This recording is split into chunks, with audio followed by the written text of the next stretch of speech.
Hi everyone, welcome to my channel Wealth and Investment. So Nordic American Tanker stock NATS fell 3% on Friday's trade, and there is huge volatility that can be seen in the price of this stock, right? Today I will discuss my three main reasons, three analysis in this video.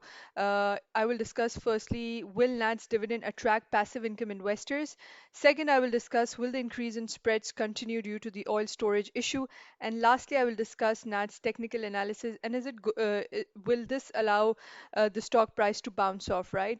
So coming firstly to the dividend of NAT, with a promising year ahead, right, for oil tanker companies, NAT has made a dedicated approach to increase its dividend and return cash back to shareholders, right? In a statement it also made on the 3rd of May, management made this very, very clear that its dividend is on focus and it's prioritizing its dividend this year. Now, being in such a variable industry, right, oil tankers typically cannot sustain double-digit yields. But when spot rates are high, as I've discussed in my previous other videos, and record rates of revenue can be seen or expected to come, uh, they can they can afford this sort of dividend. So below I've over here I've discussed a chart showing the variable dividend yields throughout the past 20 years of this company. NAT currently has a record low dividend yield, which can be explained by an increase in its stock price, along with 2019 quarter dividend.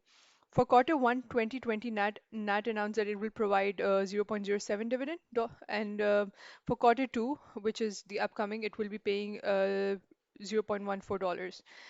Back in 2008, when tanker rates were comparable to the current year-to-date rates of 2020, NAT was able to return a dividend yield of almost 24% in 2009, and this gave investors plenty of cushion, even though while spot rates were being decreased and NAT's stock price subsequently decreased in value.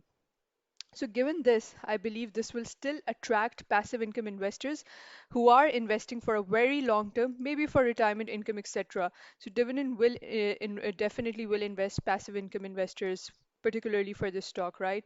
Moving on to the second reason that I have highlighted a lot in my other videos is the spread. Now, NAT is reliant on the spot market, 21-23 ships tightening, and the spread tightening spreads between contract months has significantly lowered the spot rates, which in turn has adversely affected NAT. Now, I believe the spreads will increase as storage concerns persist, even though economy in China is now opening, several others are opening, but I still believe that the spreads will increase because of the storage concerns. The storage issue has not been resolved as of yet.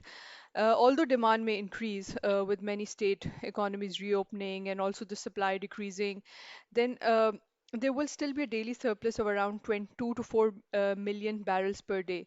And this will facilitate Cushing, where the WTI futures contracts are delivered and have no remaining storage available to lease. And to put further pressure on all this, Iraq has yet to decrease its oil production, citing not knowing how to divide the cuts between oil fields. And according to the latest OPEC meeting, it has agreed to cut 1 MB per day, reducing its output from 4.585 MB per day to 3.585 MB per day.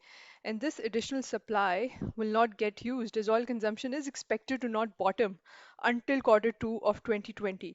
So these additional barrels will add to storage and further raise concerns about where major producers can put their excess products.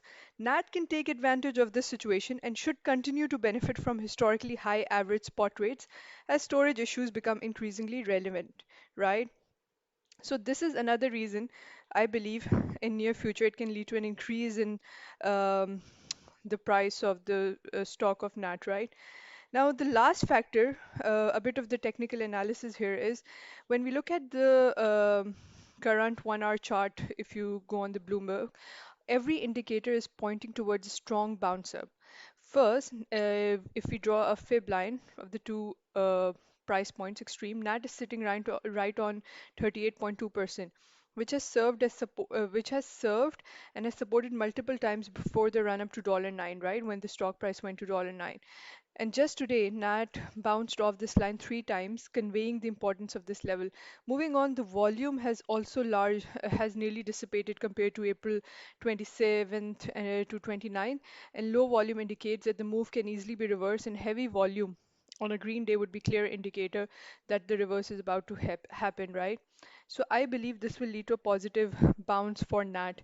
Given all this, I believe in near future it might lead to an increase in the price of stock. Obviously, we have to minus the short-term traders or people who are just selling or just panicking. But otherwise, given all these three factors, this can lead to an increase in the price of NAT stock.